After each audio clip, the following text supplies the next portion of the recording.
ఈనాడు skills అవసరం ఉన్నది. మీ అందరికీ తెలుసు, ఒకప్పుడు కంప్యూటర్ సాఫ్ట్వేర్ ఇంజనీర్ అయిందంటే భవిష్యత్తు బాగుంటుంది, అమెరికాకి వెళ్తాడు, డాలర్లు సంపాదిస్తాడు, మాకు ఉజ్వల భవిష్యత్తు ఉంటుందని. ఇవాళ అమెరికాలో ఆర్టిఫిషియల్ ఇంటెలిజెన్స్ టెక్నాలజీ విప్లవం వచ్చి ఉద్యోగాలు పోయి అమెరికాకి వెళ్ళిన పిల్లలు వెనక్కి వస్తుంటే తల్లిదండ్రులు దిగాలుతో కూర్చుంటున్నారు. మరి దీన్ని ఎదుర్కోవడానికి మనం సంసిద్ధత తయారు చేయాలి కదా. అందుకే ఈరోజు వైట్ కాలర్ జాబులు పోతుంటే బ్లూ కాలర్ జాబులు అందించాలి. బ్లూ కాలర్ జాబులు అంటే సాంకేతిక నైపుణ్యం, శిక్షణతో కూడుకున్న నైపుణ్యం. అందుకే ఐటీఐలను 1956లో ప్రారంభిస్తే ఆ రోజున్న సిలబసే ఈ రోజు వరకు నడిపించినాం. ఆనాడు డీజిల్ కారుకు మెకానిక్ అంబాసిడర్ కార్లు రిపేర్ చేసే అప్పుడు నేర్పించింది. మరి ఇవాళ పిల్లోడు అంబాసిడర్ కార్ రిపేర్ నేర్చుకుంటే అంబాసిడర్ కార్ ఎక్కడా లేదు, ఫామ్ హౌస్లో తప్ప. అక్కడికి ఆయన రానియడు, మనోడు రిపేర్ చేయడు. అది రిపేర్ చేసినా బాగుపడేటట్లేదు. అందుకే అంబాసిడర్ కార్లను రిపేర్ చేయడం కాదు, ఆడి BMW బెంజ్ కార్లు ఈవీ కార్లను ఏ విధంగా రిపేర్ చేయాలనో, దానికి బ్యాటరీలను ఎట్లా తయారు చేయాలనో, ఈవీ వెహికల్ని మనం రోడ్డు మీదకి తేవాలంటే బ్యాటరీ అంతంత కీలకం. ఇంతకుముందే అమరాజా బ్యాటరీస్ కంపెనీని మన జిల్లాలో మనం ప్రారంభించుకున్నాం. నైపుణ్యం పెరిగింది, దేశాల మీద పోటీ పెరిగింది. ఒకప్పుడు మనం అమెరికా వైపు చూసేటోళ్ళం. ఈరోజు మన ఉద్యోగ ఉపాధి అవకాశాలు German, Japan, south Korea, China లాంటి దేశాలల్లో పెద్ద పెద్ద ఉద్యోగాలు ఉన్నాయి. మన కాళ్ళ మీద మనం నిలబడే అవకాశాలు ఉన్నాయి.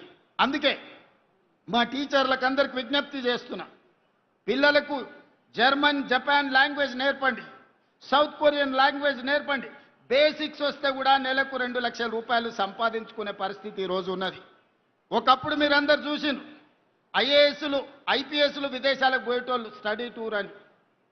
ఈసారి టీచర్లను విదేశాలకు పంపించడం, అక్కడున్న విద్యా వ్యవస్థను స్టడీ చేసి పిల్లలకు మంచి విద్యను అందించడానికి. పోయిన సంవత్సరం నాకు తెలిసి 50 మంది టీచర్లను విదేశాలకు పంపించి స్టడీ చేయించినాం. ఈసారి 150 మంది టీచర్లను ఈసారి మనం పంపిస్తున్నాం. ఒకప్పుడు ఐఏఎస్లు మాత్రమే విదేశాలకు వెళ్తే ఈరోజు మా టీచర్లను ఈరోజు సింగపూర్, సౌత్ కొరియా, ఫిన్లాండ్ లాంటి దేశాలలో ఎక్కడైతే విద్య అద్భుతంగా పేదలకు అందిస్తుందో ఆ రాష్ట్రాలకు టీచర్లను పంపిస్తున్నాం. స్టేట్ ఫార్మేషన్ డే రోజు బెస్ట్ పర్ఫార్మ్డ్ టీచర్లకు అవార్డ్స్ ఇవ్వాలని ఈరోజు నిర్ణయించుకున్నాం. అదేవిధంగా పాఠశాలల్లో చదువుకునే పిల్లలకు ఒకప్పుడు బట్టలు ఎప్పుడో లేకపోతే చెప్పులు ఎట్లుండేటివో తెలియని పరిస్థితులు. ఈరోజు తెలంగాణ ఎడ్యుకేషన్ కిట్ పేరు మీద 9 వస్తువులతోని స్కూల్ బ్యాగ్, స్పోర్ట్స్ డ్రెస్, 2 జతల బట్టలు అన్ని రకాల ఇవ్వాలి అని ఈరోజు ప్రభుత్వం నిర్ణయం తీసుకుంది.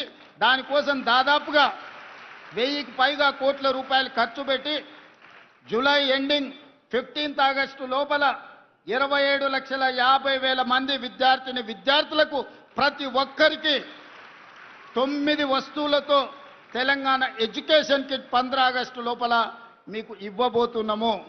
27.5 లక్షల మంది విద్యార్థుల అభిప్రాయం వాట్సాప్లో లోడ్ చేసి మీకు వచ్చిన వస్తువులు బాగున్నాయా, బాగలేవా, మీ అభిప్రాయాలు చెప్పే విధంగా ఈరోజు విద్యాశాఖను తీర్చిదిద్దుతున్నాం.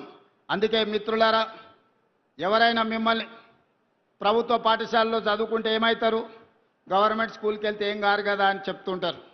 మీరు ఒక్క మాట చెప్పండి, ఆ విధంగా మాట్లాడే బంధువులకైనా, మిత్రులకైనా, ఎవరికైనా ప్రభుత్వ పాఠశాలలో చదువుకుంటే తెలంగాణ రాష్ట్రానికి ముఖ్యమంత్రి కావచ్చని నన్ను చూపించండి.